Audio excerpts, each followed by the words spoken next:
What's going on, guys? Welcome to episode 96 of the Taste the Cast, our weekly podcast where we talk about things, react things, do a bunch of random shit. My name's Seth. I'm Chevy. And we are in a new month, so we are going to have some new games on PlayStation Plus. And a quick correction. So you guys probably already heard about this, but PES 2019 was going to be offered on PlayStation Plus. Apparently Sony's like, fuck that. Everybody doesn't like it, except for there's actually a lot of people out there who did want that game. Kicked it out, and now we're getting Detroit Become Human and Horizon Chase Turbo. Make sure to download those, play those, come back at the end of this month for Plus Club. Let us know what we thought of those games. We'll let you know what we thought of those games. And our game of the month randomly picked is Final Fantasy X. That's right. Final Fantasy X, a game that came out like 18 years ago, is our game of the month. We'll be playing that. Come back at the end of the month. We'll be talking about that game. Before we go any further real quick, what do you think about PS getting swapped out for Detroit Become Human? So nothing against the game itself, but I don't play a lot of sports games. But the main reason like I'm okay with it is just because I don't like Konami. I mean, so like That's fair. I didn't want to support the game in the first place. So like for personal reasons, I'm glad it got kicked out. It is obviously really shitty that they were announced, that it was an announced game that people were told they were going to get, and then they did the switch the way they did. I don't like that just because at that point it was already out there. You know what I mean? But personally, Detroit's a better game for me to play. So. Yeah, I already own that game. I've beaten it, and I've already talked about it before. I really like it, so I am stoked that we'll be having that conversation at the end of this month. But I do kind of wish they would have just committed to what they originally said, because there are a lot of people who did not want PES. I'm open-minded to the point of wanting to try it because I would never play it otherwise. Now, I guess I will never play it anyway. But there are a lot of people who actually wanted it as well. There's less vocal. Once they took it away, I started seeing a lot of people go, what the fuck? I wanted PES. Yep. So that sucks for them. And, I wish they would have committed to it. That's kind of the fun, for me at least, when it comes to PlayStation Plus, is getting those random games I might not play. I'm that guy that wants to try out shit like that. So that's why I made Plus Club, stuff like that. But I think this is a little more exciting for a lot of people, but I also saw a lot of people, specifically on like Twitter, complaining that they had just bought Detroit Become Human because it was on sale recently. And then when they dropped it, they're like, what the fuck? I literally bought this like a week ago. So that's funny and interesting, except for if you're one of those people, I guess it's not funny. It's just bad timing is all that is. Yeah. The whole thing's weird because PlayStation or Sony hasn't really done that before. Just went, psych! And then when they asked Konami about it, they're like, we didn't decide that. Sony did it. So really interesting. I'd like to know more about it, but that is the games we're getting: Detroit Become Human and Horizon. I almost said Zero Dawn. Chase Turbo, which, again, I'm excited to play Detroit and have that conversation because the ending I got, I didn't like it, but I felt it fitted. I was just like, I don't like that. So maybe I can redeem myself. And Horizon Chase Turbo, I'm fucking said it again. I'm excited to try. I have actually heard pretty good things about it. So, anything else you want to say on that? No. It's a weird switch up. Let us know in the comments what you think about it. Okay, we also have Discord linked down below. You can talk to us anytime, all the time, and we're on iTunes, Spotify, and other podcast platforms if you'd prefer to listen to us. As you guys can see, Chris is not here, so it will just be me and Chevy this episode, but we have a couple things to talk about, specifically Tennocon. We're going to be doing a recap of that. If you guys would like us to watch the whole stream or stream the whole thing, let us know in the comments. But if you're here for that, skip forward because we got a couple things we got to talk about on the show. With every taste cast, we typically start with what we've been playing. Me and you don't have big lists, and there's only two of us here, so we'll see how this conversation goes. Yeah, and one of them I can't talk about too much. So one of them, which is the game I've pretty much only been playing, I can't really talk about too much, but I do have a couple things I want to talk about that game in particular. It's not my opinion on it. We always say we're not going to have much to talk about, and it ends up dragging on anyway. Yeah. So well, this is already a lot longer of an intro than normal. So I'm just going to jump in first. Yeah. What we've been playing. I'll start with the easy one. So I picked up on a whim Crash Team Racing, the new remastered version of it. It was kind of on my radar, but not really. I actually have no history with this game. I had played like a demo of it back on PlayStation. So that's about as far as I have experience with it. Right. Back on the old school PlayStation, fucking pixelated, all that shit. And so yeah, it's not really. I don't have an affinity for it. And then I watched Easy Ally. Shout out to them if you guys like the crew from game trailers back in the day. They're one of the only gaming groups of people I'd actually suggest people check out. They did a review on it and they gave it like an 8.5 and said it deserved to be up there with like Mario Kart and like Diddy Kong Racing, which is like one of my favorites. And so I was like, well, that's pretty big fucking praise. So bought it, played a little bit. First off, that game is way fucking harder than any of the other prior kart games. But also, there's a shitload of content in it. They have all the tracks from the original, and they added tracks from a separate Crash Team Racing game that they just threw in there. The graphics are all completely redone, so it looks really good. Activision's doing a really good job with remasters, Yeah. which is weird because I also own the Spyro one, and it's really good. So I don't know if that's how Activision is going to try and start making its money again, just fucking bringing old shit back. But they're remastering them completely or remaking them. Farewell, Bungie. Hello, So- remasters. Yeah, pretty much. But they're doing a good job with them. So whatever teams they have working on those are doing a good job. But it's really good so far. I really like that it's difficult. There's more of a platforming aspect to it. There's a lot of tracks where you have to like, for instance, there's like challenges where you have to get find a CTR and get first place. So you have to explore the track, find those hidden, and then also still win the race. Okay. It's pretty fucking difficult. Sounds but like it. one of the letters was actually up on a dock that there's no path to. So me and Josh were trying to figure it out without looking it up. There ended up being a small jump inside the water that you had to drive into, hit the fucking jump button as you hit it to get up there and grab it. So I kind of really appreciate shit like that. There's a lot of characters to unlock, a lot of customization stuff like carts, wheels, different skins for every character to unlock. And overall, I'm really enjoying it. It's got, I think, 4-player split screen gameplay, and it seems like it stays true to the original game. So, which is pretty cool. Like I said, wasn't on my radar, picked up on a whim, and I'm really enjoying it. There's another thing. Oh yeah, anyone who's familiar with the series, this isn't going to be a surprise, but the boosting in the game is really interesting though, because in like Mario, you like when you're going off jumps, when you're fucking sliding, drifting, all that shit, you can gain boost. In this, as soon as you initiate a drift, your exhaust will go black for a split second. If you wait any longer, it'll run out. So you've lost your ability to boost. Okay. If you look at the bottom right corner too, a gauge builds. And as it builds, that's as much boost as you're getting. So you have to time it perfectly to get the most boost. And then once you initiate it, you can hit it 2 more times. So you can just keep boosting and boosting and boosting. But it's way more involved. Huh. Me and Josh were like not getting it at first. We're like, what the fuck? Because we're used to Mario Kart. And I actually really like it because it feels more skill based and less like Given to you. yeah, but also like there's plenty of items in the game and you get fucked just like in Mario Kart and that drives me nuts.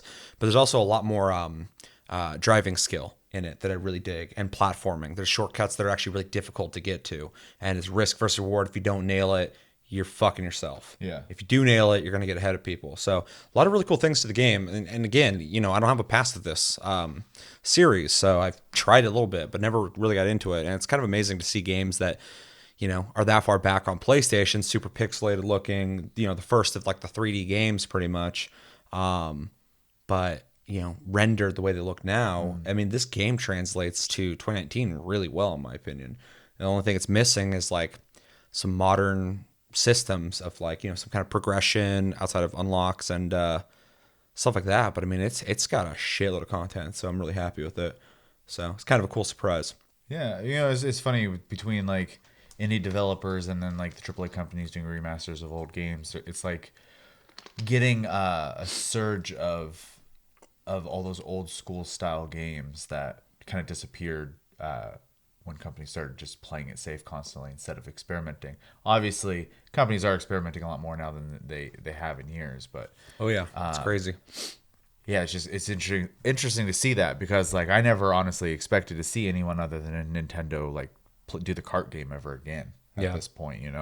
So Remake Diddy Kart Racing. no, I just think it's great because the remasters, they don't. Is it a remaster? It's or a remake. Okay. regardless, remakes cost a little more, I believe, than a Because it looks like it's remaster. built from the ground up. Okay. Um, it is still, I imagine it's still a little bit cheaper because they don't have to like put as much time into like figuring out what the game is going to be because that blueprint's already there. Yeah, they just got to rebuild what they made. Yeah. So it's a really good way for them to test the waters and also like, I hate to word it this way, but make easy money. So Oh yeah, it's easier. They still are making a game. It's not Yeah. just like the last game they smoothed it out and put it out. It's all rebuilt or whatever. But and there's a lot of extra stuff they added. They added like modern pixelated versions of all the old racers, or characters and cards stuff like that, which is really neat. But it's cheaper than coming up with a new idea, building a new engine, building a new game, all that shit. But still takes work, but it's kind of a smart thing to do. And also, and I keep saying this every time they remake old games, I always feel like they're testing the waters, but I still am not seeing people committing to that. So I don't know if that's really because they're not selling as well, or they just haven't decided to do it yet. But I'm still waiting for like a Ratchet and Clank to get a new one, or like maybe another Crash Team Racing, a brand new one if this one does well enough. I'd love to see somebody test older games and see that people want them again and start making new ones, because there's a lot of old brands, old games that we don't have any more of. So and one company who did a good job of killing them, a lot of them off. So which one? they make PES. Oh, yeah, this is true. Yeah, they have a lot under their belt. It's a really depressing road to go down when you start thinking of all the games Konami has. Although, shout out to THQ Nordic, being in the forefront of experimenting with dead properties, Yeah. and games that aren't working as well as they'd like, and trying to reconfigure them. The new Darksiders is actually really neat the way they're doing it. So You know, yeah. So if you like kart racers, I would definitely recommend this. I'll extend Easy Allies recommendation to you guys. I really like it. The other game I've been playing mostly, surprisingly, I can't believe I would say this, like fucking almost 18 years after the fact. I've been playing like 20 hours so far of Final Fantasy X. And I won't go into my opinions on it too far because we have to talk about that for Game of the Month at the end of the month. So I'll try and be brief. But to give you guys some history with me in this game, I have had this, I would say in some ways unfair bias, but also in some ways I think I understand where I'm coming from now as I'm older and realizing why I thought this. Negative bias towards Final Fantasy X. It's always been the Final Fantasy that it's looked at. I was like, I don't like that one. I don't want to play that one, blah, blah, blah, blah. And everybody's always been like, oh, it's really good. It's really good. Everybody loves Final Fantasy X. Anytime I bring it up, like I've barely played Final Fantasy X until now. Like I played the beginning, like briefly years ago when it came out. And I was like, I don't like this game. Fuck this game. And then I watched you play it when I was younger, when we were younger. And I was like, I don't like this game. Fuck this game. And then, so finally I'm playing it, I would say for the first time now, and it's been really kind of crazy to go through it, because without saying good or bad, it feels really modern, for aside from the voice acting and the writing. But there's a lot of things that we'll be discussing for Game of the Month on Game of the Month about that. There's a lot I have to say on that. But outside of it, like I'm playing it on PC, and what they did with the PC version, it looks really good. It looks like a lot of modern JRPGs. And a lot of the systems, I think, translate now really well. So, I mean, they really made a pretty ahead of its time. I think that kind of more so speaks to the genre, though. Once they nailed certain aspects of the JRPG that was more than just when you level, your stats go up, I think they kind of future-proofed the genre, because a lot of genres took all those ideas as well. Oh, yeah. I mean, Call of Duty popularized, like, essentially leveling up in first-person shooters, and that's a fucking RPG thing. So there's a lot of ahead of its time ideas that JRPGs have, and I've always really appreciated that. But yeah, going back to Final Fantasy X, I, outside of my opinion of the game itself, it's been very impressive to play that game, because this is a remaster. This is the original game, smoothed out with higher resolution and stuff like that. And it's been, I never thought I'd be, old me would never think in the future I'd be playing 20 hours. I mean, anyone who's played is like, that's not very long. 20 hours into this fucking game that I used to kind of be like, oh, fuck that game. So that's been kind of crazy. And I got a lot to say on the game. It's kind of hard for me not to talk about it. But yeah, it's kind of cool. I know when we first announced that that was our game of the month, we had a couple people go like Final Fantasy X, and like more so, this is kind of for me to like force myself to play the game. But also, you were a fan, I believe. Yeah, I always so the whole game month system. If you're unfamiliar with it, because we don't always necessarily bring up why we do the show. That is, Here and there, we'll mention it here, yeah. But I mean, like, it's obviously a show we want you guys to participate in, but it's also kind of an excuse for us to go back and play games. So yeah, just real quick. My original idea, I want to do like a book club where I'm like, we're gonna play this month. I was like, it'd be impossible for me to ask people watching us and people I know to go spend $60 on a game they might like or not like. For sure. It's very unfair. It'd be very hard to make that happen. So I created Plus Club because I figure if you're on PlayStation Plus, you already have access to those games. It's an easier sell. It's a more communal thing. Let's talk about it. And I'm still open to doing a Gold Club, people, but no one talks about that. Xbox. If you guys ever want to do that, get in the comments. We could potentially do a Gold Club, but no one says anything about that. Anyway, so that's where that idea went. But then I was like, I still want to have a list of back burner games, but also just random games every month that people can join and play with us. But this is mostly for us. You're welcome to join us, obviously. But this is more like, I know you're going to play mostly anything I'll have on the list and vice versa. And we'll find ways for everybody to be able to play it. The Tasty Crew. But yeah, so we have like games. Our list is an amalgamation of a bunch of different games, some single player, some multiplayer. We always try and go with multiplayer, so there's like a experience that we're all gonna share together, hopefully. But a lot of the times, it's or not a lot of times. Sometimes, we throw in like a high profile single player game that one of us I feel like should probably play, or we should play some more. Or, we got it, but we don't have time to play it, so now we can force ourselves to play it. So that's kind of like behind the scenes on game of the month, why that exists. That's why the game can really be almost anything. We add them as we go. Some games we'll take out every once in a while if it kind of seems irrelevant. Like we had the Division on there for a while, and then the Division 2 was coming out. We still hadn't pulled Division, so I was like, well, let's get rid of Division. Yeah, because we're it's not becoming go back irrelevant at this point. Yeah. Yeah. So No, for sure. And then with Final Fantasy X, we also have Final Fantasy 7 on that list as well. Yeah, I mean it's buried in there. It's a list about 2 years worth of games. So I mean, like, and we're still adding shit. Yeah. So we may never pull it, but yeah. The whole thing with Final Fantasy X is like me and Chris have played and beaten this game before, and Seth had not. And like you were saying when you had played in the past and said, "Oh, I don't like this" or whatever, and then now you are going through and playing it, and at a perfect time because you have become very into JRPGs as of late. And so I'm having a JRPG renaissance right now. Yeah, so it's a great time for him to experience, at the very least, the story.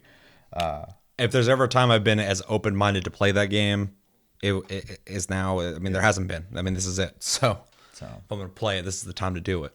But I also, out of the games we played, I played Final Fantasy X a little bit, but not enough to really even say anything. And I have played this before. I mean, I did literally the very beginning, the first temple. So that's where I'm at.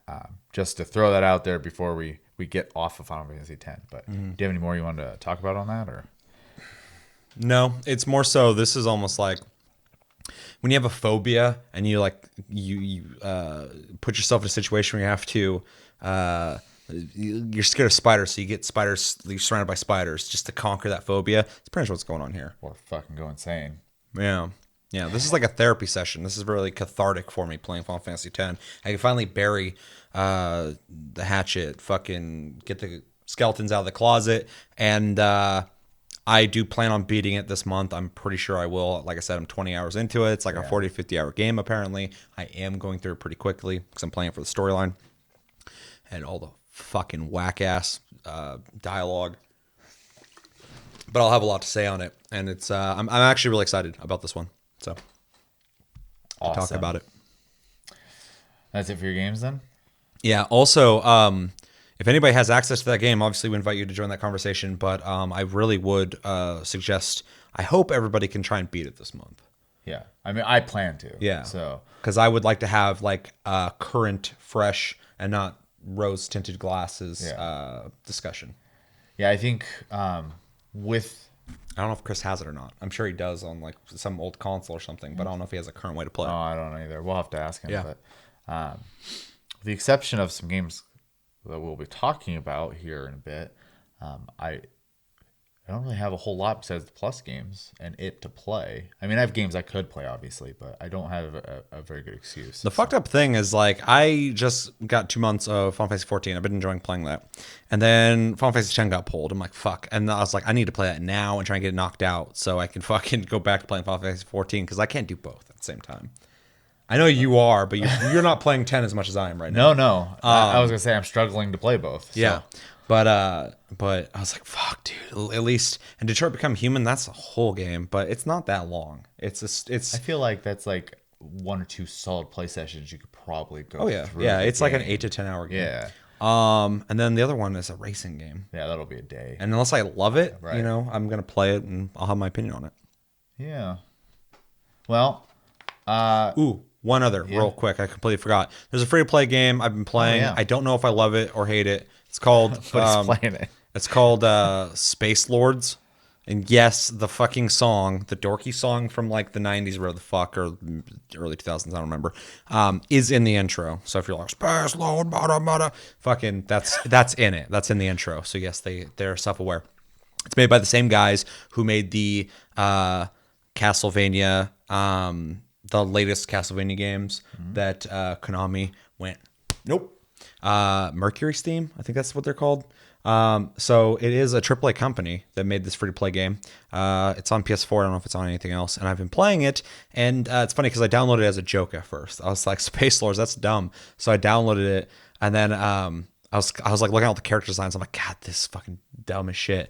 And I started watching the intro, and the song's awful, but the CGI was really good. And I was like, all right, they did a pretty good job. And then right in the beginning at the main menu, there's this fully animated dude talking about the menu. He's like, this is the blah, blah, blah. And he's like completely rendered and fully mocapped and shit. And I was like, they spent money on this. That's fucking wild. And then I started playing it and I was like, there's some cool ideas here. So I'm trying to play it further to see if it's, monetization heavy, if they're trying to find ways to get money from me, or if they're going to make me want to spend money. That's a very important thing for me when it comes to free to play. To explain what it is, though, real quick, there is, I think, like fucking 15 at the very least different characters in this game, and each one of them are completely different with different skills, whatever. They all have storylines and blah, blah, blah. It's a cooperative game, kind of like, not quite, but kind of like Warframe in the sense that you get together with some friends, go do missions together. It's cooperative. It has an interesting twist to it, though. At level 10, you become, I forgot what they call it, but essentially a villain. And you can invade other people's games while they're playing co-op. So think Dark Souls. You'll be in the middle of playing a game, and it's like blah, blah, blah's invaded this game. And like a fifth person will show up, and they will be part of the NPCs attacking you, and you got to look out for that person. As you do the levels, which are actually done, or the missions, which are actually done really well.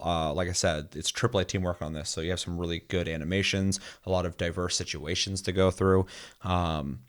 You accrue experience, and when you beat the levels, you get experience. You level up. You get not loot, but ways to craft better weapons and perks that seem like they're random. There's like a card you unlock at certain levels, and you can get a random perk. I think you can shuffle it again later. So you can kind of build your character, but not specifically like you're not putting them in yourself.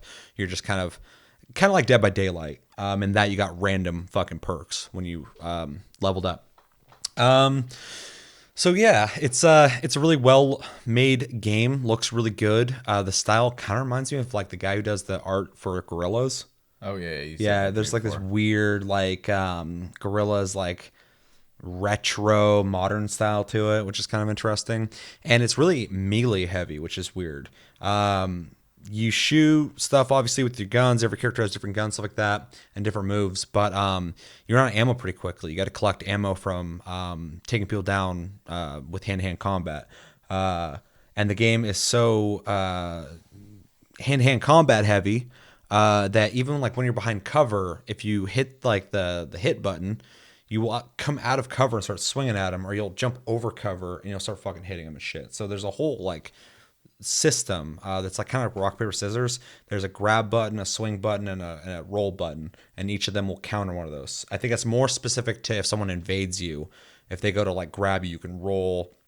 Or if you go to roll, they can grab you. Or if they swing, you can roll all the way and shit like that. There's a system to it. It's pretty neat. But it's a cool idea. I just haven't played it enough to know if it's worth playing or not. I don't want to endorse it fully, but I'm just letting you guys know it exists. And if any of you want to play, let me know. Join the Discord. Go to the LFG section and go, I'm playing Space Lord Mother. Anybody want to play? And I'll be like, maybe. Because as anyone who knows me knows, I'm very hard to lock down in a game. Anyway, that's all I've been playing. Yeah. So I already said that I've been playing a little bit of Final Fantasy X, and then I don't know if I mentioned it last Tasty Cast or not, so I'm going to bring it up in case I did not. But I picked up Bloodstained, which is the guy who made Castlevania Symphony of the Night and other Castlevania titles, and he made it again. He started a company, Kickstarter game, and it actually took a long time for it to come out.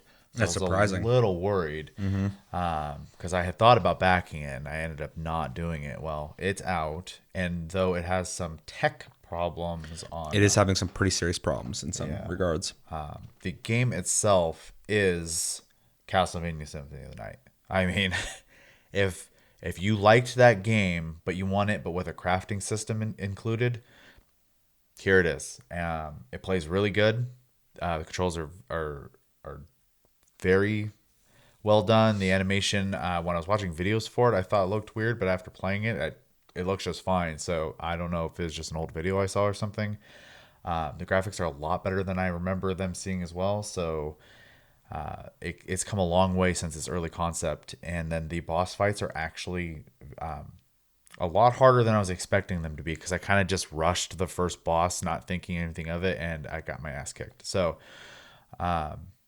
pretty cool in that regard. I need to get further to have like a solid opinion, but so far, like I could see, it being a very solid Metroidvania game that I think people would replay over and over again at this point. So I've heard everybody's played it or seen it pretty much say that it's just Symphony of the Night, but no one says that in a negative sense. Yeah. Because we got Symphony of the Night and then nothing.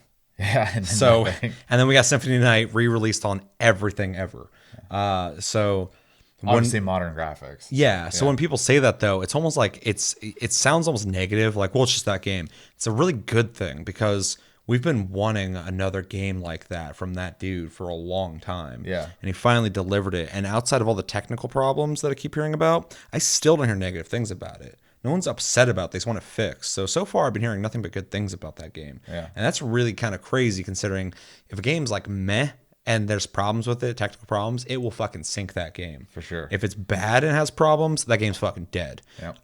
So, even with the problems that it's having, some pretty serious ones, some people have game-breaking issues that they're having with the game. Switch, I guess it's not optimized well at all. The whole team has moved over to optimizing it for Switch, so it's good to hear that they're like, we got to fix that, because they made the fucking game for that console. It needs to play well on there. But yeah, outside of those things, the conversation for that game is either the game's awesome, it's Symphony of the Night, if you like that, and it's got technical issues, they're working on it. So it's kind of amazing, because a lot of games would get eaten alive with those issues. So oh yeah, big time.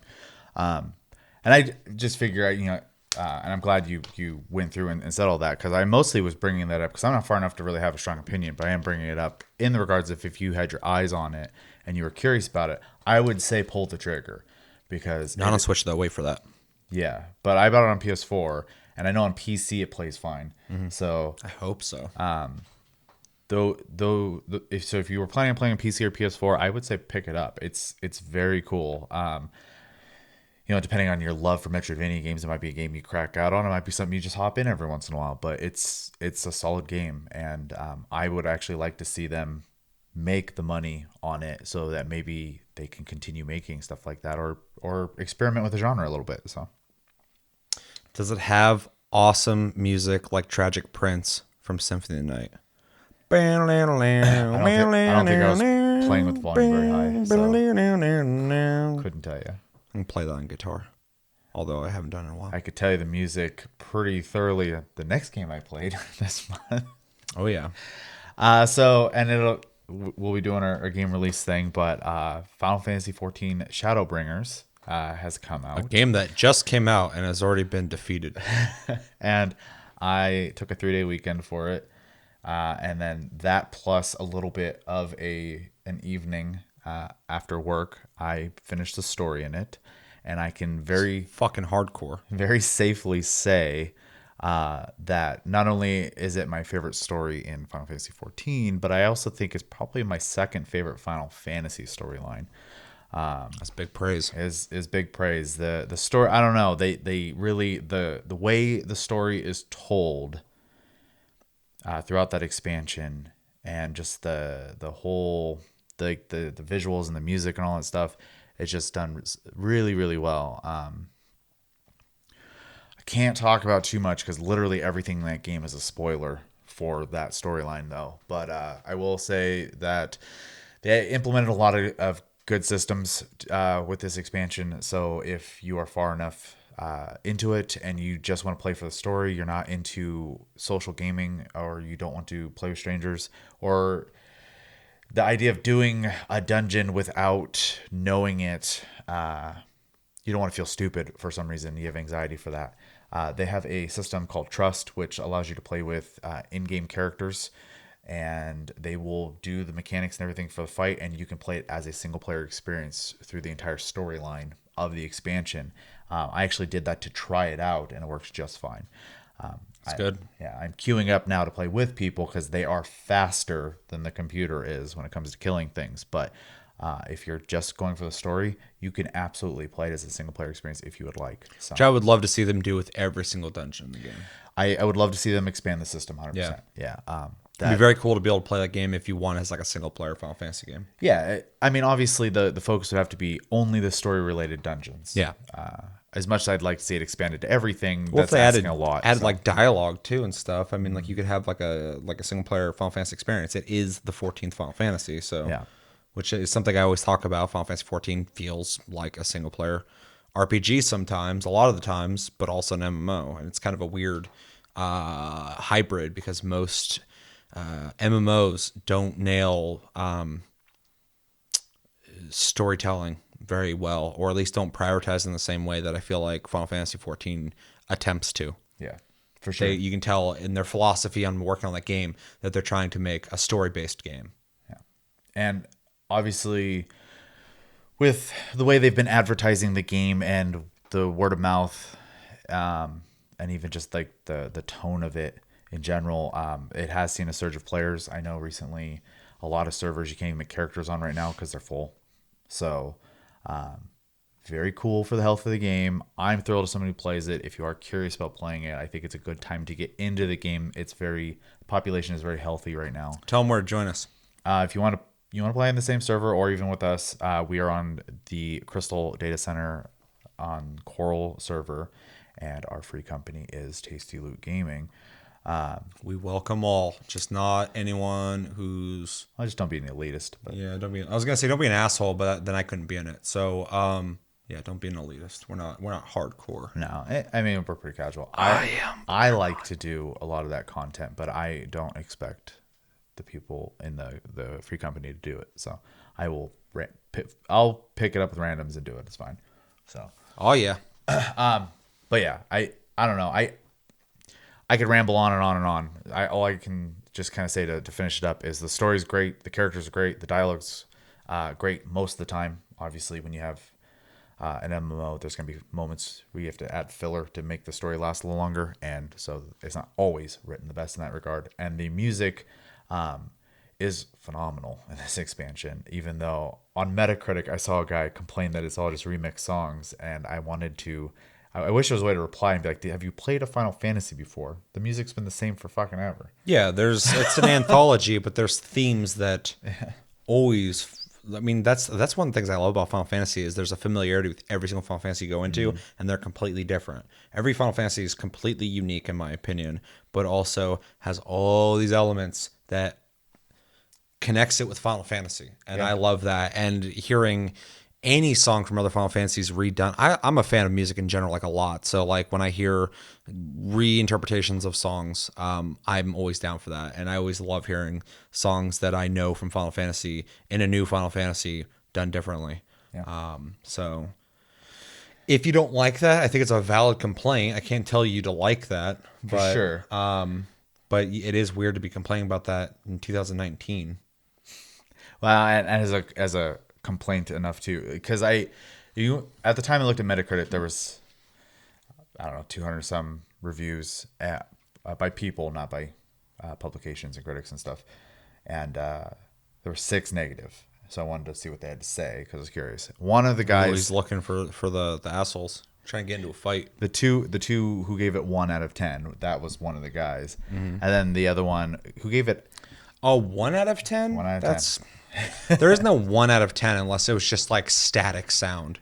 10. Yeah. So, like I said, I was kind of blown away by the justification. Yeah, that guy's just being a fucking dick. And then Dick. one guy gave it, I think, a 5 out of 10. And all his complaints, he kept making comparisons to World of Warcraft the whole time. And I was like, it sounds like you want to play World of Warcraft. It's typically the most complaints I hear about Final Fantasy is typically WoW related. So Yeah, I feel like that's more like your preference. for sure. It's good to try out other things, but yeah, if 100%. you're more at home with WoW, Final Fantasy is not the same game. No. It's completely different MMO. Yeah. I have things to add to that. Okay. I do not have access to the newer content 'cause I'm not that far in the game, but I do have access to the new Machinist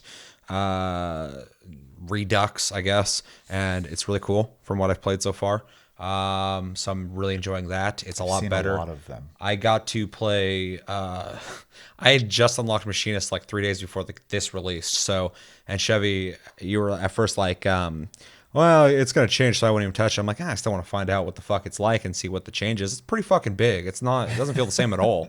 I was playing the last Machinist, and I was like, that's kind of cool. But there's a couple things about it I didn't really like. I didn't like the bullet system, the reload system. I got where they're coming from with it, but it just it wasn't fun. I didn't enjoy doing it. And the new system is, I would say, more simple in its premise, but I think more rewarding. It's you're essentially filling up a bar to do certain moves, and that's pretty straightforward, but it frees up a lot of the monotony of like, okay, I'm gonna reload, use those bullets, use this thing to fucking do damage, and more so like, okay, I'm ready to fucking hit him with something hard, which I dig. So yeah, really enjoying that. Can't wait to play that further whenever the fuck I got time. And there's some games coming out this month, man. Fuck. God, life is hard. Says the guy, fucking first world problems. Anyway, also just want to say real quick, from what I've seen of the Dancer and the Gunbreaker, they look cool. I keep seeing people running around who kind of look like Squall, which is really fun for me to see. Also, I got the mount that you get with the whatever fucking thing. Collector's Yeah. edition. And anyone watching, whatever the fuck thing, what does that mean? That. And it's really neat looking. At first, like, ew, that thing's ugly, but it's actually really neat. They somehow managed to make it look badass, but also kind of gross. It's like kind of like a fucking horse, but it's like a goblin shark.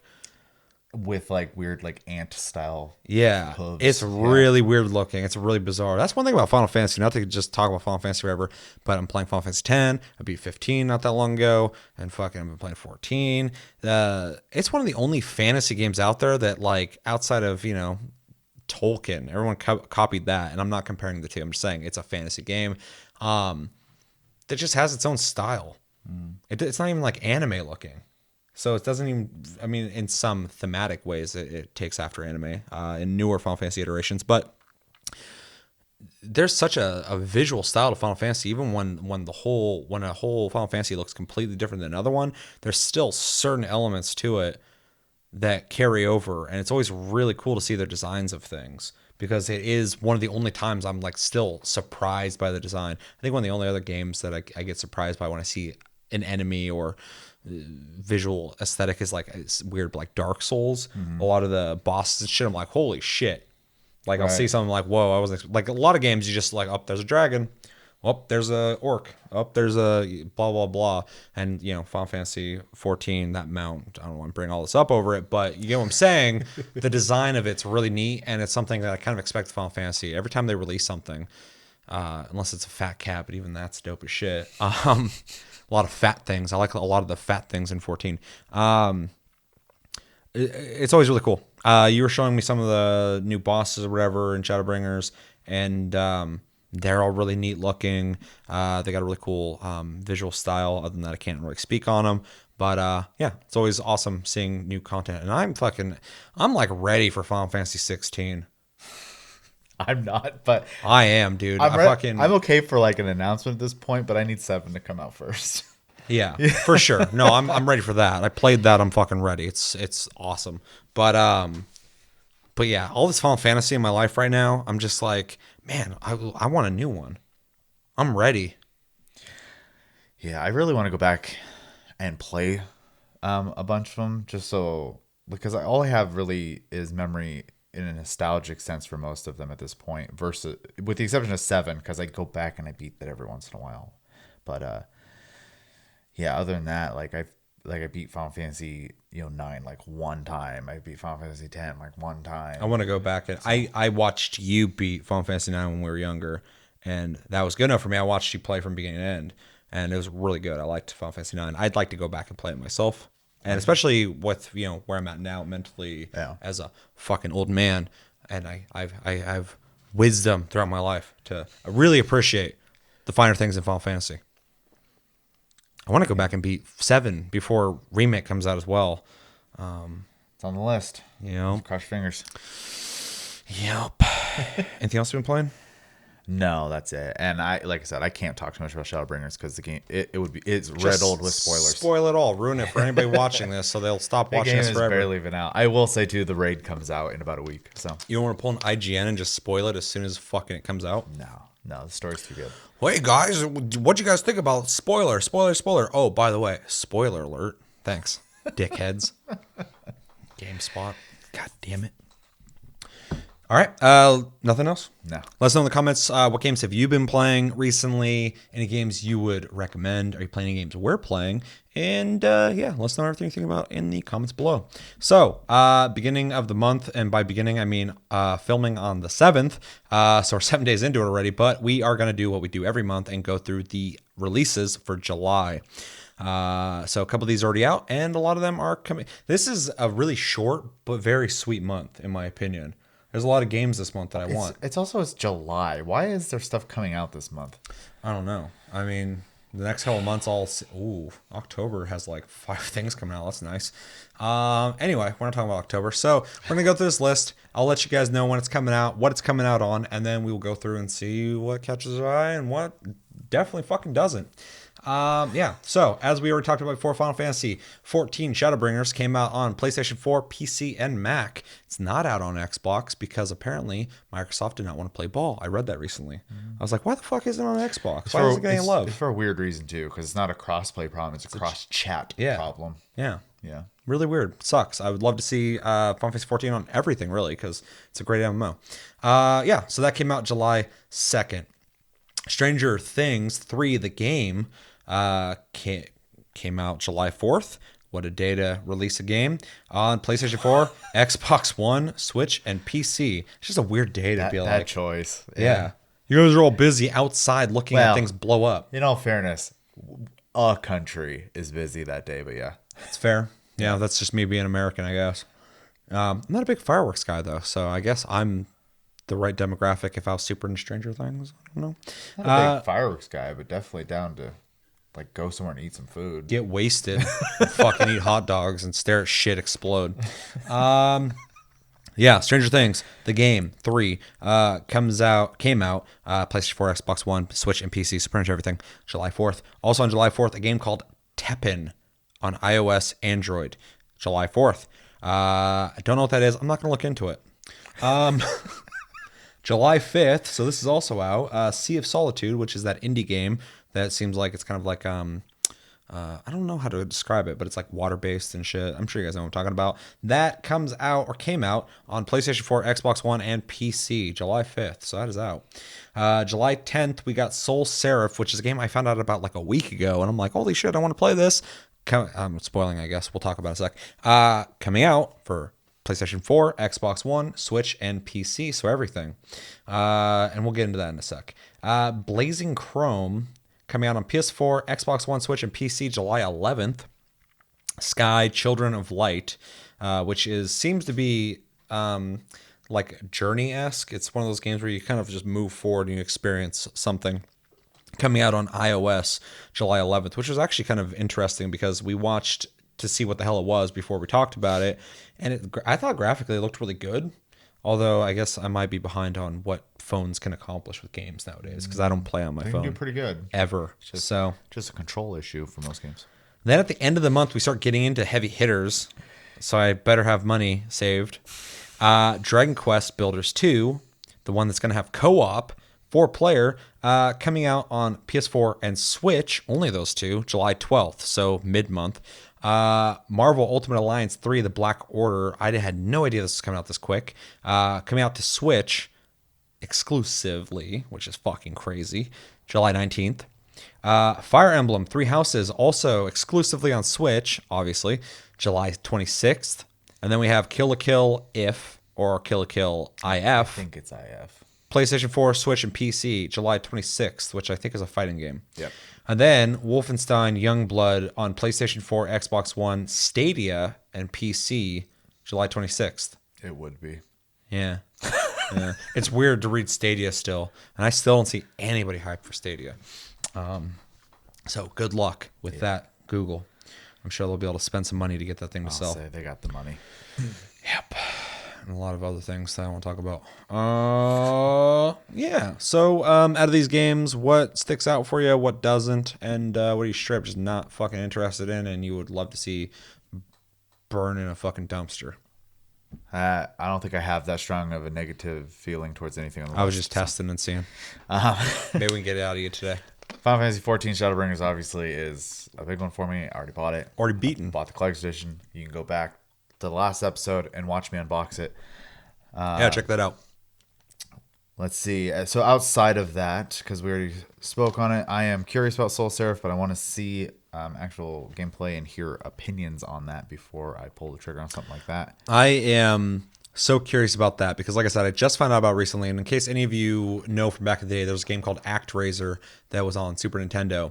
And it is a game that I always forget about, and I forget the name. And I'm like, what's that game with the top-down map? And you build a town, but it's a 2D platformer game, blah, blah, blah. ActRaiser. And I actually loved that game back in the day. This is like a spiritual successor to ActRaiser. It's pretty much the same game, only new.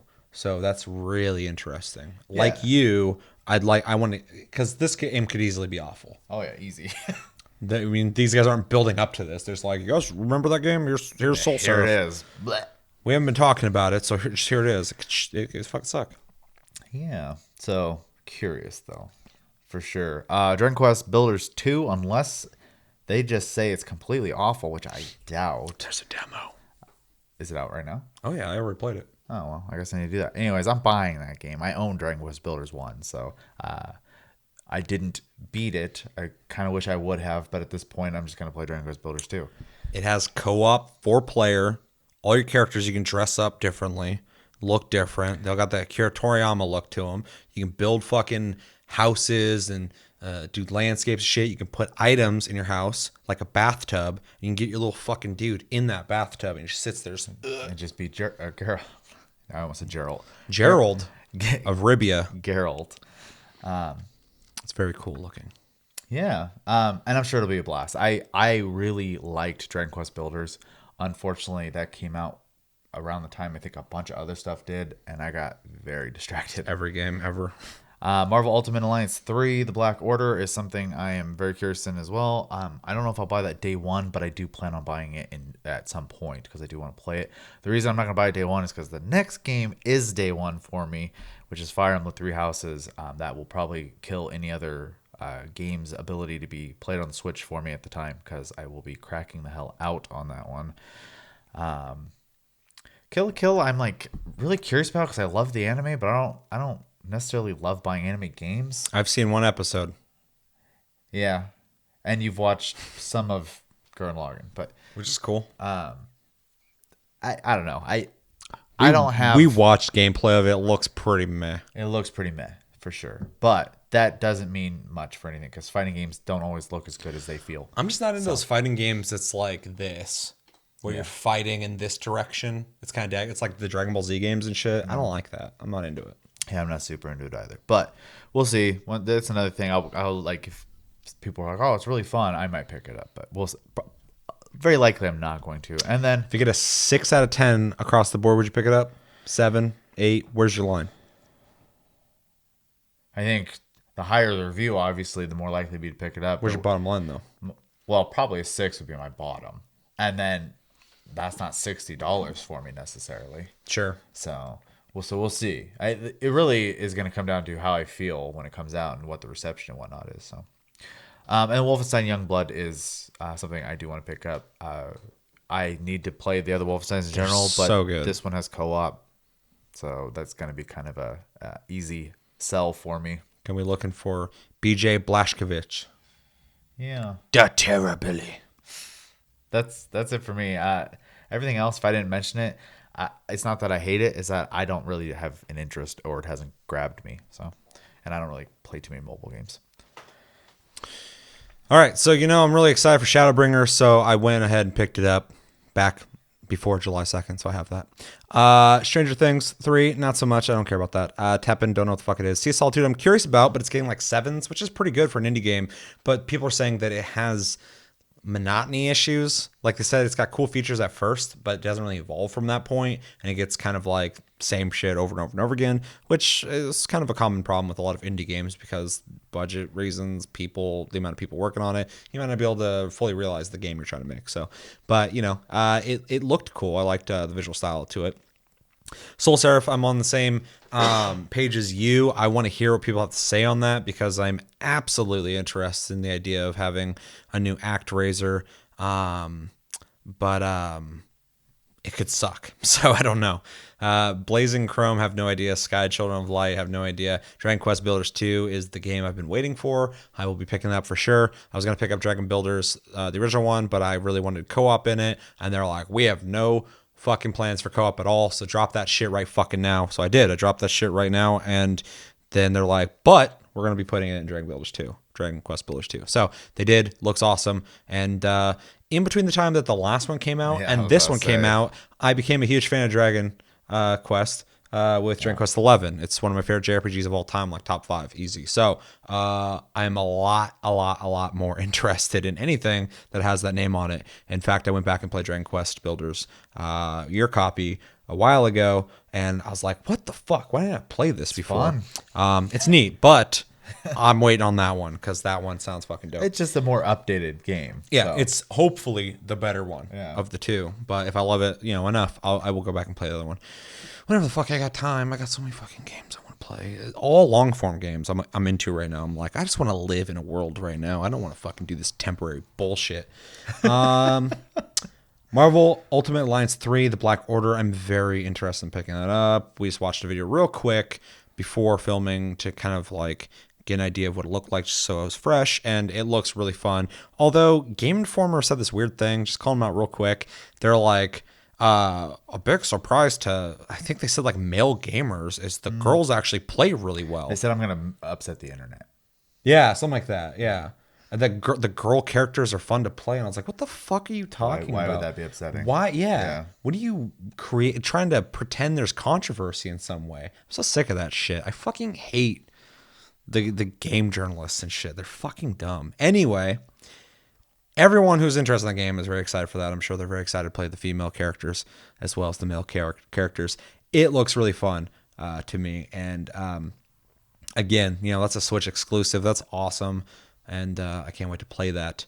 Fire Emblem, 3 Houses. So excited. That's my most hyped game of this month, easily. Oh, yeah. We read a thing right before this that said that completing one of the houses takes 80 hours. That's a big fucking game. And there's 3 storylines. Ooh. So Yeah, they said it would take about 200 hours to be a completionist. Fuck, dude. So I'm very excited for that. That's my most hyped game of this month, easily. Kill la Kill, I don't care about, and no disrespect, I just don't have an affinity for the anime or the game. Didn't look that great. Wolfenstein Youngblood, I've been very excited for. I love the Wolfenstein games, particularly the newer ones are great. Played this at E3. Had issues technically with it, which kind of was like, fuck, but that, demo unit. But at the same time, also, when I was playing with the guy I was playing with, who was not that great at the game, because it's a co-op game, a lot of really cool stuff to it. It takes a long time to kill enemies, like almost too much. Kind of reminded me of like Gears of War in the sense of like just unloading into shit. Really? Yeah, and I was like, and a lot of them were like not even like in Wolfenstein, in most id games, you're gonna fight some big thing at some point. It's gonna take a lot of bullets, and that's fine. That's kind of like a shtick for them. With this though, there's like dudes just running around in like fucking like Nazi suits with like barely anything on with guns, and I was unloading into them, and their health bar was just like. And I was like, I was like, this can't be right. I don't feel like this is. Even if like both of us were unloading the same person, it was taking forever. I was like, this doesn't feel correct. I feel like somebody fucked something up in that demo. So that's not attractive sounding. Yeah, so that kind of worried me. But I also don't know where we were in the story in the game during the demo and all that shit. So, Right. I don't know. But I'm still going to pick it up because I love the other ones, and doing this in co-op will be awesome. And they actually have like cooperative things outside of just shooting shit together. So I always enjoy when people go, you're going to be playing with people, let's make you work together. Yeah. So really cool. But yeah, all in all, July is looking pretty good. Only, all the shit I want is dropping like all at once. Within like a 2-week period. Yeah, just right at the end of the month. They're fucking just. Here's all those games that are gonna be long as fuck to play. Yeah. Fortunately, I did play Shadowbringers already. Yeah, you knocked that out. I mean, obviously, I'm doing my daily login stuff. And I'm trying to knock out Final Fantasy X right now. Yeah, I gotta do that next. And then Plus games, like we already kind of said, should be pretty easy. So pretty easy, yeah. Because Detroit, I think you could beat in a weekend easy. Yeah. Yeah. Anything else you want to add to that? Just a little surprised to see such a strong month in the middle of summer. Yeah, because summer's usually the slow season. So next month's looking a lot more. There's a couple things on there. We'll talk about that one. Yeah, so there's one game in there I want to pick up. There's like 4. Definitely Life is Strange 2, episode 4. I'm very excited for that. Yeah. Let us know in the comments, though, what you think about July's offerings. Are you picking up Soul Seraph, fucking Dragon Quest Builders 2, Marvel Ultimate Alliance 3, Fire Emblem? Are you picking up Fire Emblem? If you haven't played that, play it. It's very good. Wolfenstein, I'm sure a lot of you guys are very excited for that. And Deep Play, Final Fantasy 14, Shadowbringers is out. Join our free company. Tasty Loot Gaming, Coral on Crystal. Yeah. We can do some dungeons together. All right. Let us know in the comments, though, everything you think about when it comes to this month's offerings. Last topic that we may do a disservice to. Let us know in the comments. We're going to be covering shortly Tennocon, what was shown off with it was Tennocon, right? Tennocon. Okay. Yeah. I was reading this like, what? Wait, what is this? So we're going to be watching the cinematic trailer that was shown off at Tennocon 2019. We haven't seen this. No. Apparently, they are making an effort to tell like story before Warframe. It's going to be like this is supposed to be like before what we're playing. Okay. It's like a prequel, but I guess they're going to start making cinematic missions that are going to start like telling you. Well, like they already pretty much do that, but I think they're going to be elaborating further on the story, expanding it more. Okay. Which is something I think everyone definitely wants. And then we're going to be watching Mugamu do a Tennocon 2019 recap. For time's sake, if you guys want further reaction and analysis, we can at some point do a stream and watch the whole thing. Yeah. So let us know in the comments. If you watch this and go, what the fuck? You didn't even look up this thing? Let us know in the comments. We'll cover it. I have a disclaimer as well. At least for me, I haven't played this game in a very long time at this point. So yeah, we're behind a little bit. Yeah, through reacting to this, if I say something that either exists or is wrong, I'm ignorant at this point. Yeah. Well, you don't got to explain it too much. So. We haven't played in a while, so we will be catching up, and I hope to hop back in because they keep adding shit. And I'm like, fuck. Although some of the stuff I'm hearing about this upcoming content Sounds really fucking cool. Yeah, so before we get into this, just to kind of get us warmed up, I'm sure Mogami will go over this better than me, but I was looking at GameSpot, and they talked about what was shown off real quick. So I'm just going to read it out. You can kind of get an idea, and then we'll go into this not completely blind. So yeah, anyway, they said since its debut in 2013, Warframe has grown past its simple. That doesn't matter. At Tennocon 2019, the annual community event celebrating all things Warframe, developer Digital Extremes revealed what's to come for the evolving online game in 2019 and beyond. Along with a new cinematic quest line, yet another open world setting, and an update on the new ship combat mode known as Empyrean, the developers also revealed a new cinematic sequence to help ease new players into the game.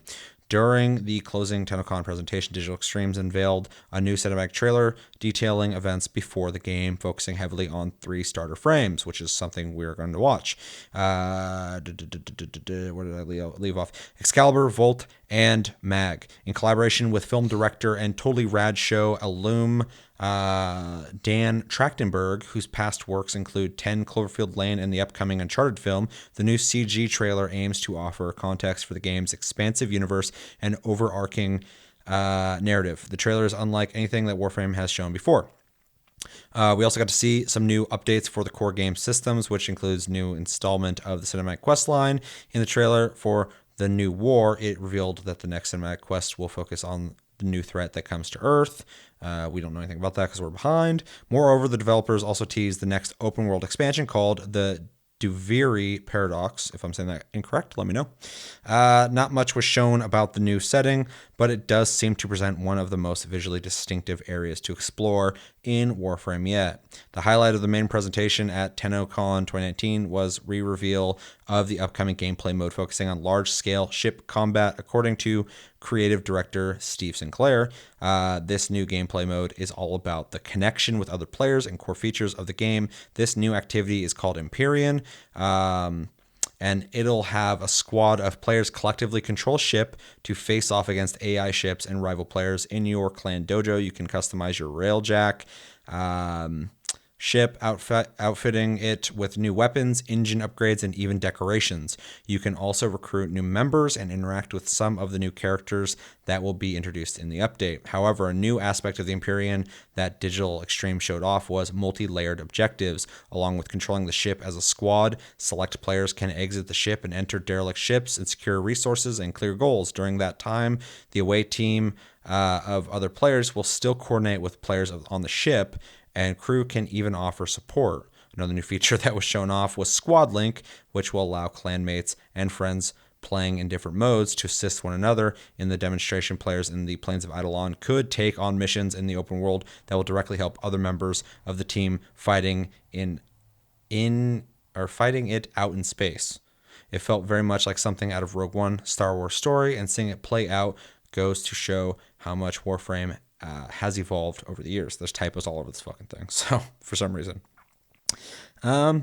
And then they showed Prime Wukong variants, stuff like that. So he'll go into more details. Just wanted to let you know quickly all the shit that they're adding. So anything you want to say before we watch this trailer? I mean, and we say it all the time, but the game it's always impressive to see how much it continues to grow still. That railjack shit is sounding fucking dope. I just can't believe that the game used to be surviving in a hallway, and now look where that's what it used to be called. So yeah, I don't know. I mean, obviously it'll mean more to me when I see it. I have a hard time being Red too. So, but it does sound. I mean, it sounds neat. I'd have so much catch up. These features are kind of like way over my head right now. So. They are making efforts though to try and streamline how you go through the game. It seems like and this was the biggest hurdle in my opinion, specifically with playing the game since it came out. We played like in the fucking beta of the game before it even released. So we've seen the whole evolution of the game. Getting people to hop in now, even now, is easier than it was before, but still pretty difficult. Yeah. So it seems like that is a hurdle that they're trying to make easier and better. with a lot of updates, which I think is important. Some people kind of complain about it. I've heard people are like, "Oh, stop worrying about that." Blah blah blah. We're here playing it, and I get that. But at the same time, you want to grow your community and get more people playing it. It is important to have a proper introduction and tutorial and ways to get people invested early on to stay playing. Because obviously the game's got real deep fucking. Well, go ahead. Sorry. It's just there's a lot to the game. So once you get invested, it keeps you there. But you got to get to the point where you do get invested. So a real big thing you got to deal with free to play or games as a service model, anyways, is people are going to leave and come back and stuff, and or they'll leave and you got to replace those people, new people. So I mean, like, they do have to constantly change and evolve the game, and yeah, that for some people that might be a turnoff for them. But if it is netting them more players in the long run, that's kind of what they need to stay alive. So, obviously there's a good and bad way to do that as well. You don't want to alienate the people who were there for you to make the game grow in the first place, but you have to be inviting for new people as well. So, although I will always say, if you have dedicated players to a game, they need to be prioritized. Yeah. Because they're the ones that you already got. Yeah. So you have to be safe about getting new. Because I've heard plenty of people who play Warframe recently say that they don't like where things are going. And I've heard all different opinions, whatever. And the big complaint I keep hearing is that they're worried more about new players than the old players. The old players want certain systems to come back, and I get that. And as much as I try to be understanding and go, you got to bring in new people, though, because you want that community to stay healthy. You also... I see too many people alienate their established communities. It happens all the time with everything nowadays. And it drives me nuts because I'm like, those are your people, though. So, like, you already got them. They've been around. Yeah. So make them happy, keep them happy, and introduce things that can bring in new people as fast as you can, but at a slower rate than taking care of your people you already got. Yeah. Yeah. It's tricky. The only big complaint I've heard, and like I said, I'm out of the loop. So, I haven't been like looking to see what people were saying or anything, but I did catch essentially people were talking about missing the old void, and yeah, it's a big thing. People keep talking about that. And I'm confused on that one personally because I don't have like a personal attachment to that. I liked it. I did too, but I also don't think the change was that bad for me, at least. So, but I'm speaking for myself, not the community, obviously. Yeah. I don't know. I feel indifferent, I guess is the best way to put that. But we're out of the loop, so we're not the best to be talking about it. No, 100%. I wanted to make sure to emphasize that before I even said anything. Mm-hmm. I just, I guess I don't understand the mentality of wanting to do the old system so bad. So I think, you did something, you liked it, you're used to it. They might have introduced something new, and you're not having as much fun as you used to. Yeah. So, I don't know. I'm not part of that. I don't know. Yeah, I don't know either. Listen in the comments. Your opinion on that, because every time I bring it up, people have a lot to say on it. So it's definitely a thing for sure. Yeah. Maybe next year during the month of Tennocon, let's just make that month a Warframe month, and that can be our game of the month or something. Yeah. So we're gonna watch the cinematic trailer, which is gonna be like I haven't watched it yet, but it's like a prequel, or it's like before. It's during an event that they've talked about before. And I think it'll be explained when we watch it. So. Okay. It's supposed to be unlike anything they've done, though, when it comes to trailers like that. So that's pretty exciting. Anything you want to say before we watch this? No. All right. Watching this Warframe cinematic trailer, Tennocon 2019 HD 1080p. Wow. 3, 2, 1, and go.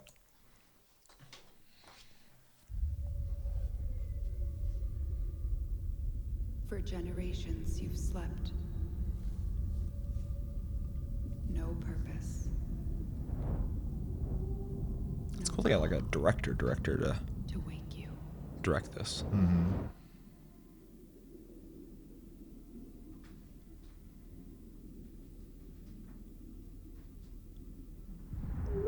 Yeah, I'm not used to seeing this kind of CGI when it comes to Warframe.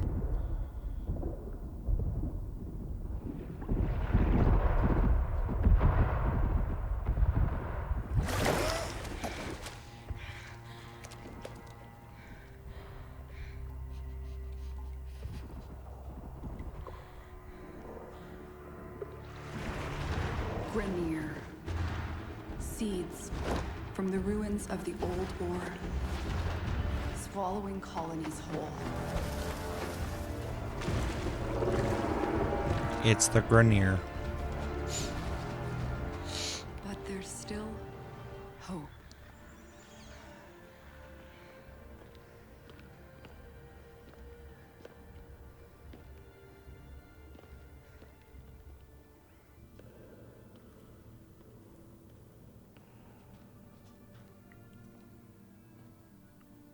The Tenno. Monuments of an ancient warrior caste.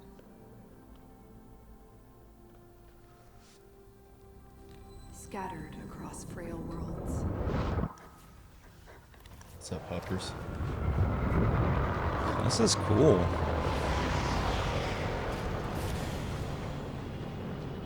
I hope to see more stuff like this.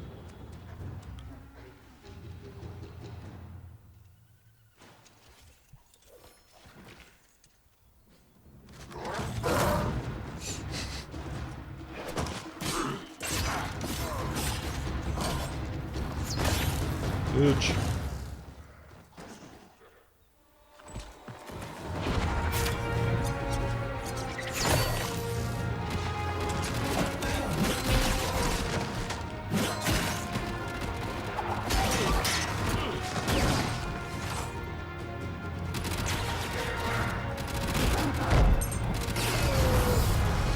I got a dodge fucking shit over.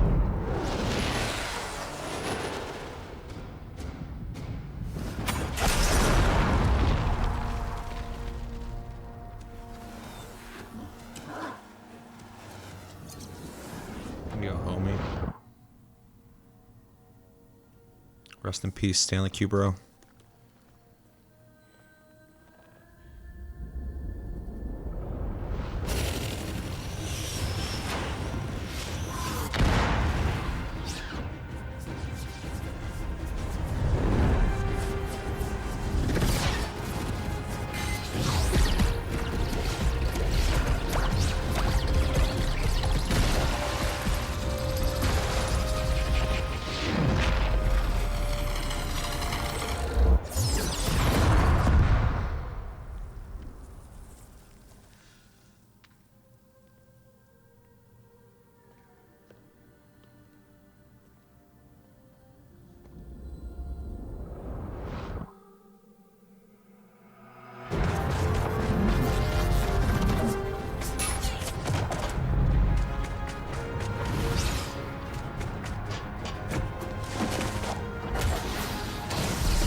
Damn, one arrow.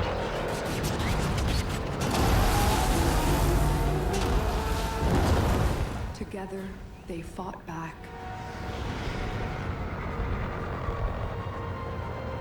Bringing an end to an empire.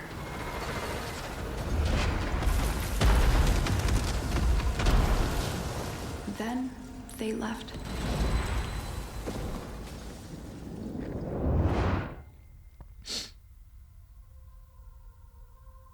Forgotten.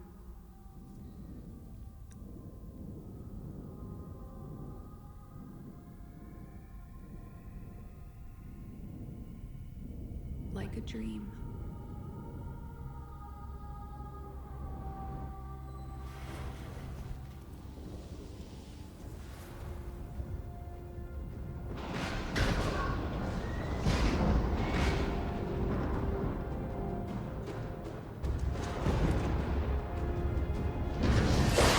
Wake up, Tenno.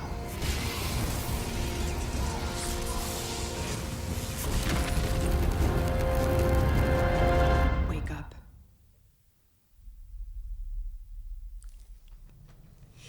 Well, all right. Anything else? Nope. All right. What do we think? It was neat to see.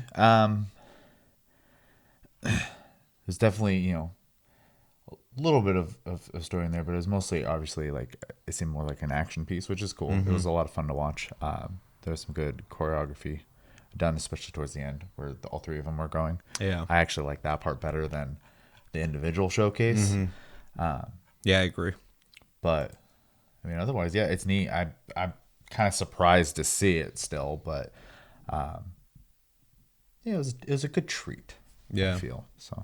Yeah, it's just crazy to see DE grow to the point where, they're able to make this game so fucking big and then be able to create 6-minute cinematics like that. For sure. So I agree. It was a really cool treat to watch. I really enjoyed it.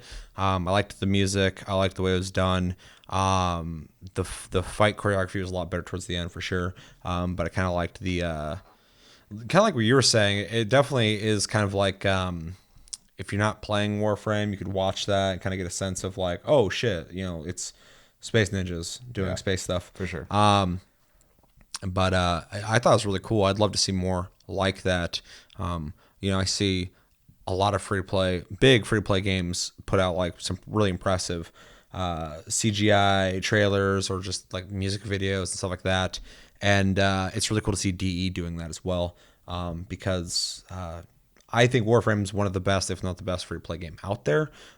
So having stuff like that just kind of grows that, celebrates the game, and I thought it was done really well. Like I said, I'd like to see more of those done, and hopefully they add stuff like that to the game itself when you're playing it, and you get cinematic stuff like that because it's fun to watch. I liked it. Yeah, though I imagine it might be difficult with the amount of frames, how to make that work, but Yeah, well, but if they do like flashbacks or something like that, when it comes to like the story, yeah. you could still just do fixed stuff like that because they already have cinematics in the game. They've added that, and they're all neat. Yeah. But yeah, that CGI stuff, telling like a broader story, I think is a really cool way to do it. So Yeah. They always take the same like kind of approach. It's a weird example to bring in, but 14 when they do CG promotional materials, there's just a character that represents you, the player, and they could always do something like that too. So yeah, luckily there are like, I mean, those are like the main, some of the OG Tenno or Warframes. very unlikely you don't have one of the three. Yeah, yeah. The starter ones. So it makes sense for them to be in that. But if you're playing a storyline and fucking it's elaborating on, one of the Warframes and it goes back to something with them and you have like a cinematic, I think it'd be really cool to put in, or even implement them into missions that have already existed and go back and replay them or something like that. So pretty cool. Let us know in the comments what you think about the cinematic. Let us know any information on it that we might have missed. I'm sure there's plenty. And let us know what you thought of it. All right, so we're going to go through and watch Mogamu talk about a recap of what happened at Tennocon. And again, if you want us to watch it, we can make that happen. We're just trying to get this episode done and out. So he's going to go over this, give us his opinions, I'm assuming, and we'll talk about it. So anything you want to say? No, I mean, I'm completely in the dark. So Yeah, that's why I read the thing. I just wanted you to kind of get a brief idea of stuff we're jumping into. So, all right, let's do it in 3, 2, 1, and go. Hey guys, this is Magamu and Tennocon. There it is. There you have it. If you had a chance to watch it yesterday, then this video is going to be somewhat of a summary. If you completely missed Tennocon, hopefully we can go through some things. But in this video, we're breaking it down because Tennocon is, of course, the opportunity of the year this has to for us to know everything is coming to thing. Warframe, even if it doesn't perfectly come the way they present it. So you can decide if you're still going to be interested in the game, or if you're new to the game, are you going to get into this? Because I know tons and tons of people sign up when Tennocon happens. So huge boost of new players. And hopefully a video like this will break it down so you can understand what these announcements are as a new player, and maybe we can contextualize some of these big updates for returning players, right? It's kind of the dual purpose of this video. All right, so let's break this down. Tennocon 2019. So we had a bunch of things that happened. We had a cinematic trailer. We had a teaser for the new war, which this was teased last year as well, but we saw a little bit more of a trailer for this. And we've got some more information for the new war. We saw a ton of stuff for Railjack, and Railjack is going to be real dense. That's a whole discussion. That might end up being a different video. We got the Duviri paradox. Hopefully I'm saying that right. The Duviri paradox was in the beginning the plains of Duvari, but now it's the Duviri paradox.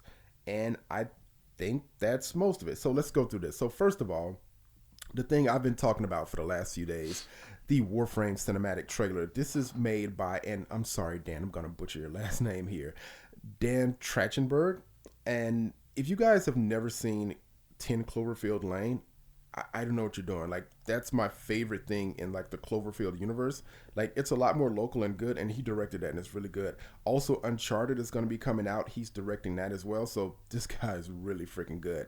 Now, the cinematic trailer is basically early game. So when you first install Warframe, this should be the thing that plays all the way up until when you pick your first Warframe. So everybody who always talks about the new player experience, I don't understand what we're fighting for. I don't know what's happening. This trailer aims to kind of set up new players and introduce them to the game. Again, all the way up until they pick their first Warframe, introduces the lore. It's got a little bit of a spoiler in there, but that's fine. It introduces the lore, it sets up the Warframes, it sets up the universe, and it sets it up in a way that's pretty clean. Like, the quality on this is like League of Legends type clean. Like, this is pretty good. There are some interesting little treats in the trailer. Like, you see Orokin level Grineer, like actual Grineer with the Orokin armor on him. So the old Grineer. You see Dax soldiers actually fighting out in the fields and Tenno tearing them to shreds. And you can see Dax ships, or what are essentially Orokin ships. So tons and tons of visual stuff that we haven't really seen before, and new players are going to see this as soon as they install the game. Very, very interesting. We do get to see the 3 starter frames, Excalibur, Volt, and Mag. Mag is doing some weird stuff that the Warframe doesn't do. But the interesting thing about this trailer is not only is Mag going to get updated to what she's doing in the trailer, but a lot of people are asking for a lot of the movement and the combat in this trailer to make it into the game. And I totally agree with that. There are some really cool things in this trailer that can be incorporated back into actual gameplay. So it all fits together nicely. So we don't get Depends on what they're talking about specifically. The game doesn't actually look like that, right? Yeah. We don't want that from new players.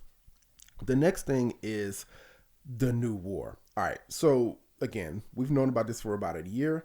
And the general gist of it is the new war is the next cinematic quest. I'm thinking it's going to be the next cinematic quest. The general theme is the sentient are invading. If you guys aren't familiar with the current part of the story, and this is not much of a spoiler, there's a lot of stuff that happened with the Lotus. The Lotus is gone, and this is like the story has just been sitting in this spot for a while. The point of this is that the Lotus has to choose at some point. She's got to choose between her starting family, which are essentially the sentients, which in this story are contextualized as almost like godlike figures in the Warframe universe, which is kind of cool because Warframe has this crazy like Eastern mythos, and setting the sentients up as gods is like a godlike family. That's pretty interesting. That that's the route they're going. So the Lotus is going to be choosing between her sentient family and essentially her post-natal life as Lotus, and that's the general gist of the story. And we'll be fighting and kind of doing that with the story. There are some really cool things in here. The thing is that there's going to be a new sentient tile set. We saw some of that that's cool. during Tennocon. Yeah, there are going to be tons of new enemies. Oh, yeah. Mostly, well, all of them are going to be. I'm just stoked to see new tile sets. Sentient enemies with guns, sentient enemies that seem like they may fly around or crawl around. You've got what is essentially, I don't know if I can say this without being demonetized, a genital monster. That's weird. And according to DE, this is going to have some difficulty. So one of my biggest things I worried about coming into Tennocon is that it was going to be all for the newer or casual players and really nothing for the sweaty tryhard player. So apparently, New War will have some content that's a little bit more difficult for people That's who are good to looking hear. for that difficulty. So we'll see. They'd say that, but we'll see once that happens. This is supposed to be released sometime in Christmas, so we're going to be waiting. What is essentially about another 5 months for this? So around Christmas, but the trailer itself doesn't really show a lot. They did have to say a lot of what this actually was on stage, so it makes sense. It's a new level. It's more of an expansion. It's not just another 30-minute quest. What they're hoping to do is really expand with more tile sets, more enemies, and maybe add some higher level content. Didn't say in game, maybe some higher level content. And the story, of course, is coming with it. So that's the new war. The next thing I'll up go update is this after so this. We shoot dense. this. I really should be making this I into need its to own catch up. video, but let's just try to get through it. So the next thing they showed was Railjack, and this was by far the longest part of the show because a lot happened during Railjack and a lot is part of Railjack. So I got to break this up. So there are essentially three components of Railjack that I feel like you can kind of break this up into. This is almost sounding like The a whole first other part is the game. gameplay. Yeah. The second part is what I'm calling loading screen 2.0. That's You can really call it cool Star looking. Map 2.0, but we'll just call it loading screen 2.0.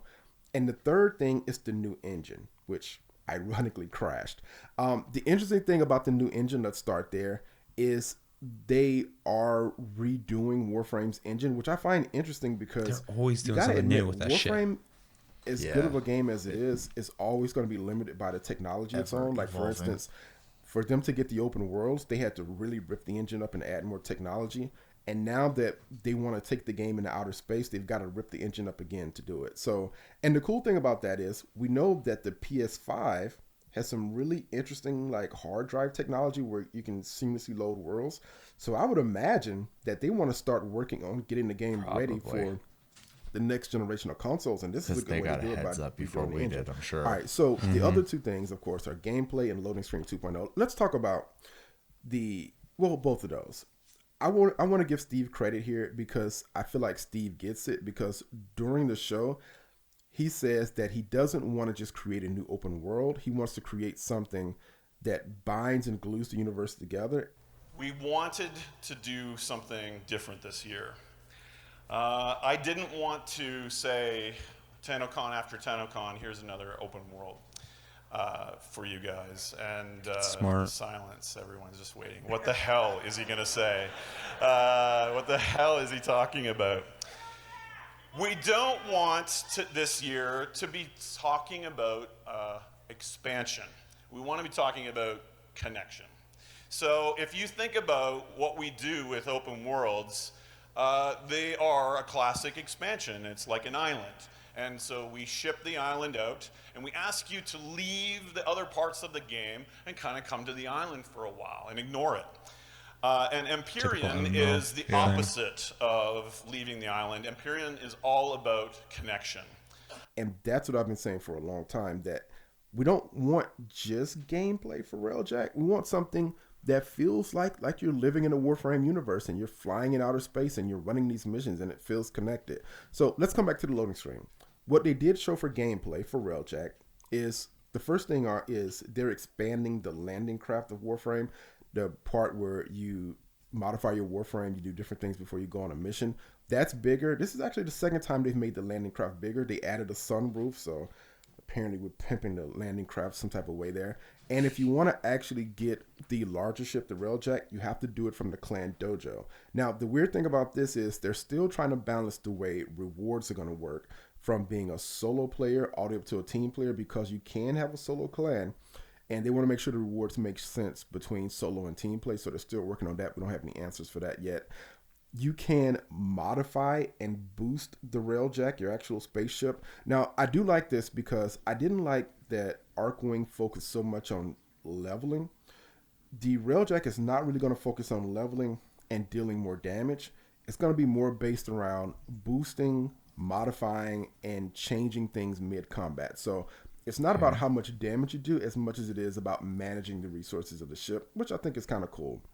They did show a ton of space combat. The space combat is on the ship, people on the ship shooting guns and turrets and things, all the way to the away teams pushing off of the ship, flying in outer space with your Archwing, as well as flying onto other maps. I do want to talk about that because that's something I find super cool.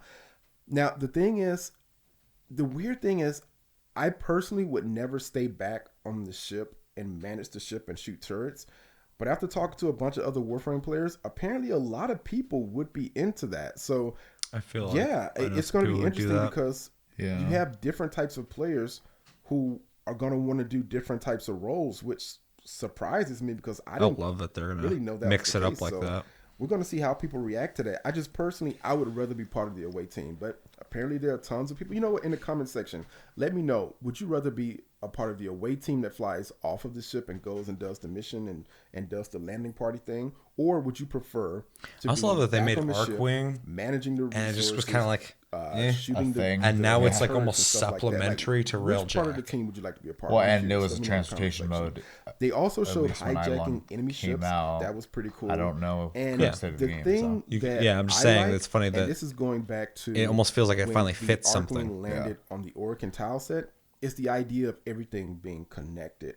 And this is where I think Steve is right, as far as this not just being gameplay, but it being loading screen 2.0. Right now, Warframe is really, really divided. If you want to do different mission types, you've got to go to the plains of Eidolon, but you've got to go back to your ship. It does modify definitely some feel things, then fragmented go in back that to another sense. capture Last time I mission, do played. one capture Yeah. mission, It's like, come go here to back. do these, Once go you've over there to do modified that. your ship, once you've changed things up, once you've gotten all the resources out of outer space, the only thing that's going to be left non-content wise is what did Railjack bring to the game? And the cool thing is that they do want to bring that connectivity of making the universe feel more together, like you're actually out in space, running missions, going to different planets, and making the universe feel like bigger and lived in instead of it just being this static little landing craft that you click maps and you go there and you come back and it loads the screen, right? So I'm really happy that that's where they're going. That's cool. It's really great that they definitely get that.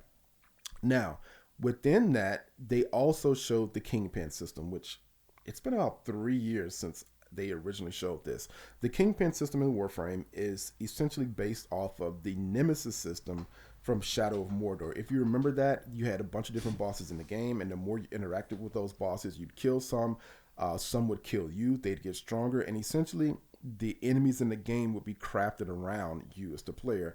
And they've been trying to do this for a while. Now, the way it's going to work in Warframe is that when you kill an enemy with an ability, that enemy will learn from it and it'll get stronger and it'll be based on you. Now, they didn't say if you could have multiple enemies, but at least one enemy will change when you kill that enemy, which is a head scratcher because what if you kill it with a sword? I don't really know how that's going to work.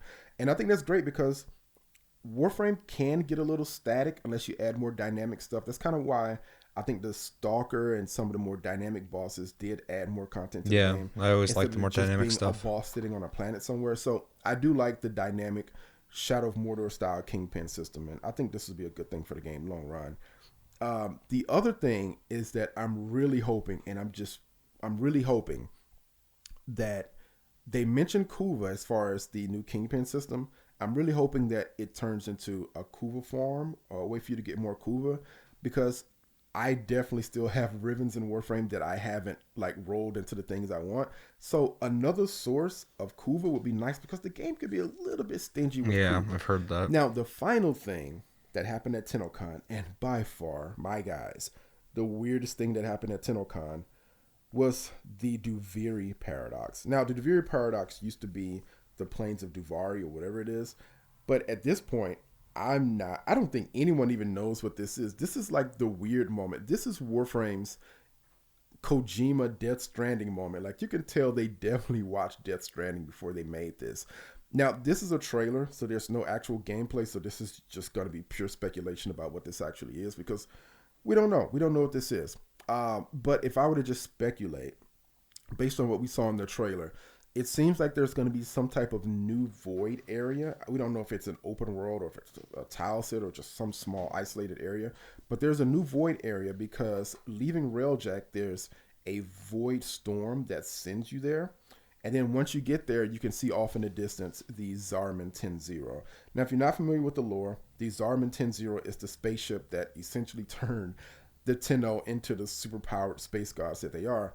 And if you're familiar with the lore, then you can kind of see that ship and you know what you're looking at. That ship also shows up in some of the other quests, but this is the first time I think you see it like fully rendered out. Another cool thing, which definitely is giving me the Death Stranding vibe, is the Tenor aged up. Now, this is where they really got my attention because I'm going to be real with you. I like the idea of the Tenor being young. I think that's a great part of the story. But I find the Tenor kind of annoying. I think they definitely can fix that with voice acting. But right now, the idea of an older Tenor, even if it's just for one quest and then they go back to the young Tenor after the quest, that's kind of cool. I kind of want to see a grown-up Tenno. There are other stuff in the trailer, like that would be there's cool. a new enemy on a horse. The enemy kind of looks like a Dax soldier, maybe that got manipulated by the void or by crazy some type design. of technology, because it's just like a like a skeleton or something. And once you kill that enemy, the character rides it like a horse mount. Don't know if that's going to make it into the final game, but it's definitely giving me some Red Dead, GTA, almost Solid Snake vibes. Like, I'm getting some serious vibes from a lot of open world games, and I'm pretty sure that that's what they're actually going for. So what this actually is, I'm hoping that it's more than just like some tiny little isolated quest. Hopefully, like, this is like a map, like a place that we can go and run missions or do something. That thing I read from GameSpot, in my opinion, new open world is area. Something that's going to be different from the rest of the game. So when I see that character on that horse, I look at that and I go, "Oh man, we can actually play as like a human character that's like not like super powered. Kind of even if it's for a brief time, you can still use weapons as the operator. You could ride mounts, and if it's just like one little part that we could play, I think that'd be fun. Just one little isolated part of the game. So that's my hope. A new gameplay style. I really hope that it shows the man in the wall. Like, the man in the wall has been an enemy in this game, well, an assumed enemy in this game for a while, and DE hasn't really done anything with it. There is a flash of an enemy at the end. It's really dark. You might have to change the contrast of your monitor. That could be the man in the wall. If it is, that's really cool. So he says dark. I was like, all right. No, let me squinting. let me get into position. The new war would be in Christmas, but I'm gonna be real with you. DE at this point tends to reveal things and then solidify those things to a previous year at Tennocon. So if we don't see the Duviri paradox until late next year, I wouldn't be surprised. So I wouldn't be surprised about. I wouldn't be too excited about that until they actually show like real, like, content or they show like a release date for it. But it looks pretty cool. So that's Tennocon 2019. That's everything I saw so far. All of this is based on Tenno Live. I'm not going to talk about the art panels or any of the other panels. This is everything that happened at Tenno Live. So I hope this updated you guys. Hopefully the video isn't too long. See you guys in the next video. That's just trippy looking. Yeah.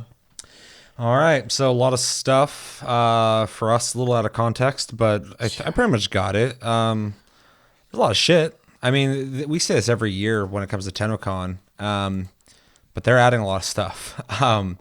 And one thing I always say about DE that I'm going to say again is they're really ambitious and they're not afraid to go for it. And they've shown that since the beginning. This, again, it just tells me, like, whereas last year I was like, man, they're really ambitious and they just go for it. They're really ambitious and they're fucking going for it. Right. To rebuild the engine Again. is a scary thing if you know anything about like that. I'm not like an expert, but I know a little bit about that kind of stuff. And to do that this far in when they've already been rebuilding certain parts of that for a while, and also just knowing, not obviously in person, but knowing Steve from all the things that he's talked about when it comes to working on that game, it's not beyond him to want to do that. He never seems satisfied, which is really cool. But that's crazy. Yeah. That was one of the big things. There's a lot of big things, but that particularly when I heard that, I was like, really?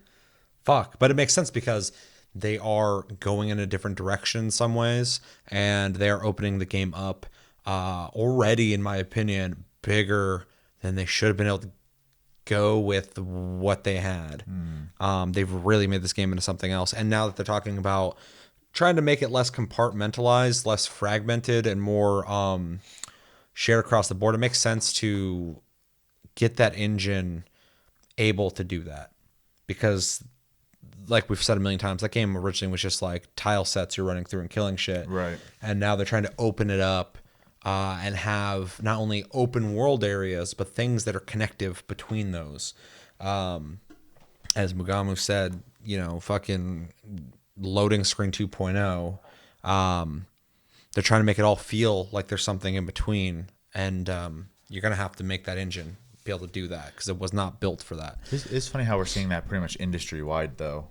There's a huge push for that right now to kind of just like make loading screens less like loading screens, or to get rid of them altogether if they can, obviously. But Yeah, that's a different discussion though. Like when it comes to this, it's more so not necessarily trying to eliminate the loading screen. It's utilizing the loading screen to accomplish that consistent world that they don't have built yet. yeah, It is built the same way as PSO, PSU, fucking Vindictus, any hub-based action RPG type games out there where you're in a hub, you connect with each other, and you just go do a mission, which I love those types of games, one of my favorite kind of games out there.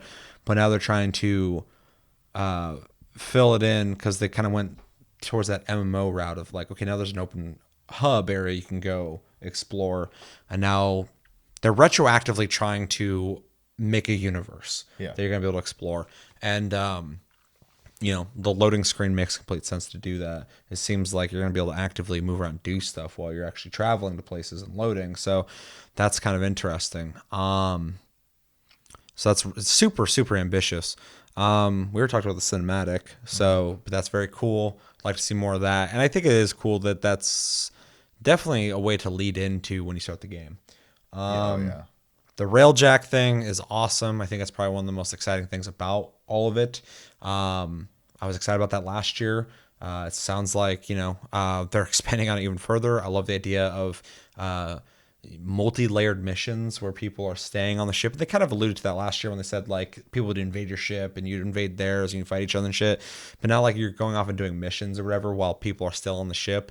That is going to add coordination and teamwork that I don't think the game offers as well as it could, because a lot of the time, especially when you're playing with friends, you just kind of run around hacking, slashing shit and talking and having fun, and I enjoy that.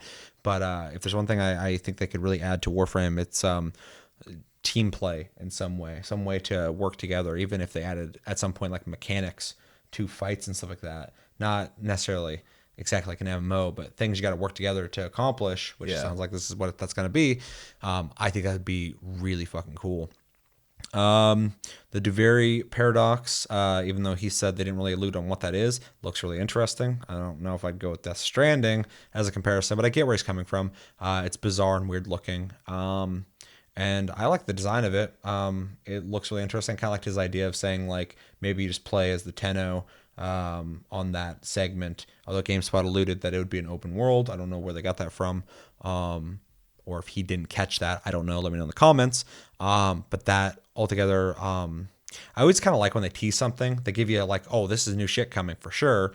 But then there's also this thing. You're like, oh, fuck, what's that? So we'll find out more about that later.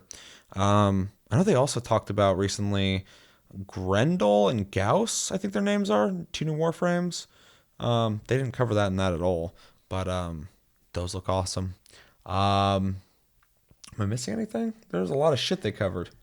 I mean, you kind of mentioned the 3 things that at least I took from it was the Railjack segment, the end part that I'm not even going to try to say the name right now. Duveri?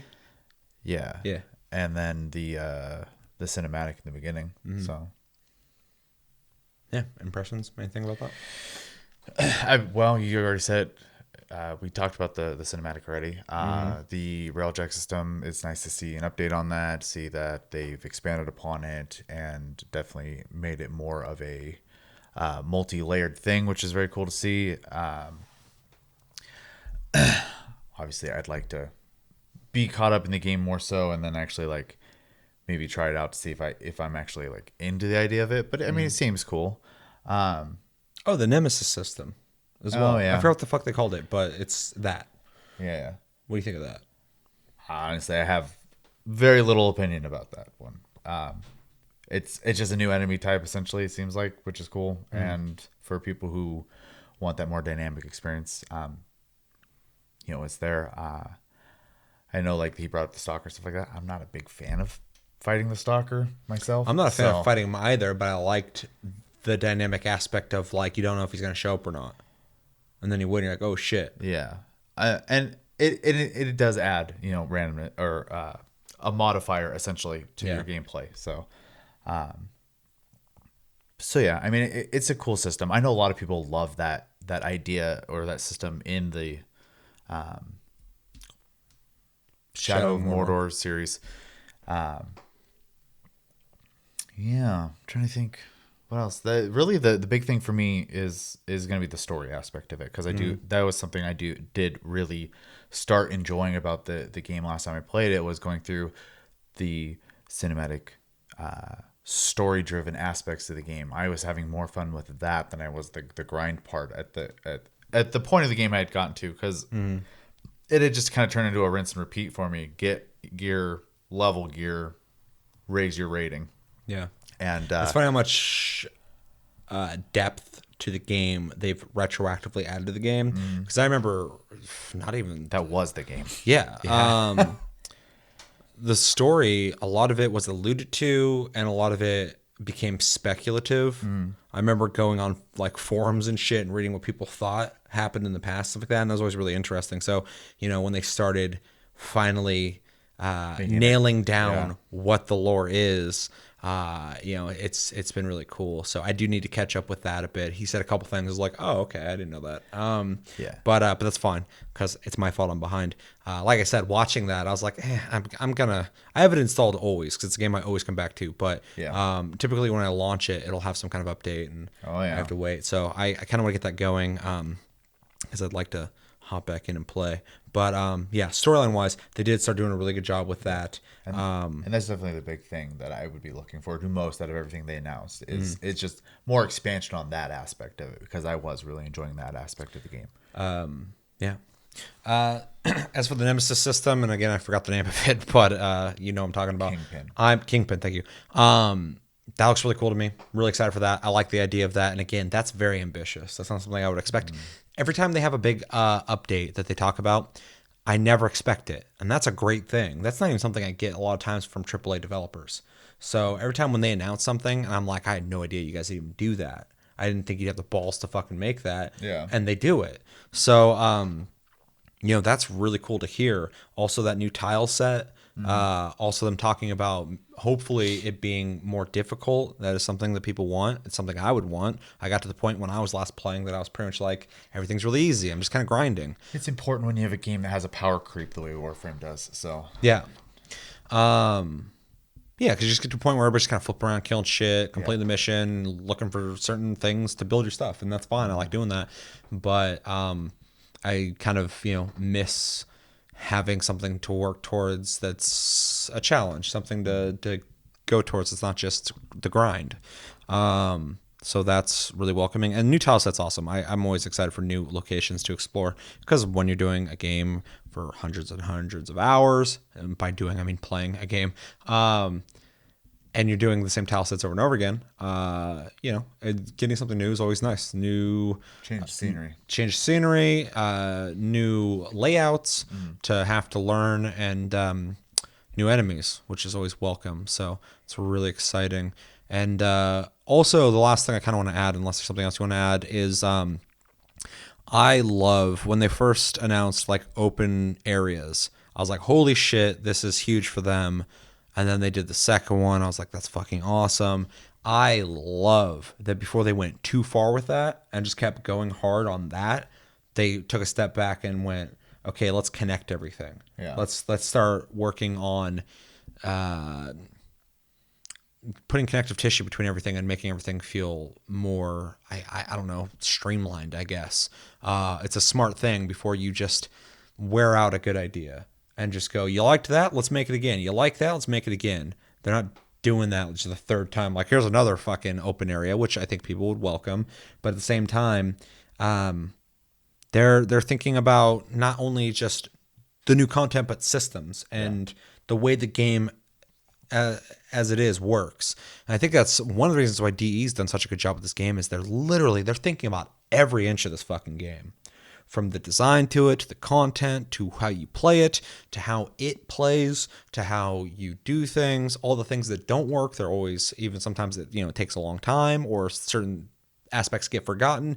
They still do a really good job with finally tweaking things to make sense. The Arcwing, was a cool idea, but after a while you're just like, I don't fucking do this. I don't use it very often.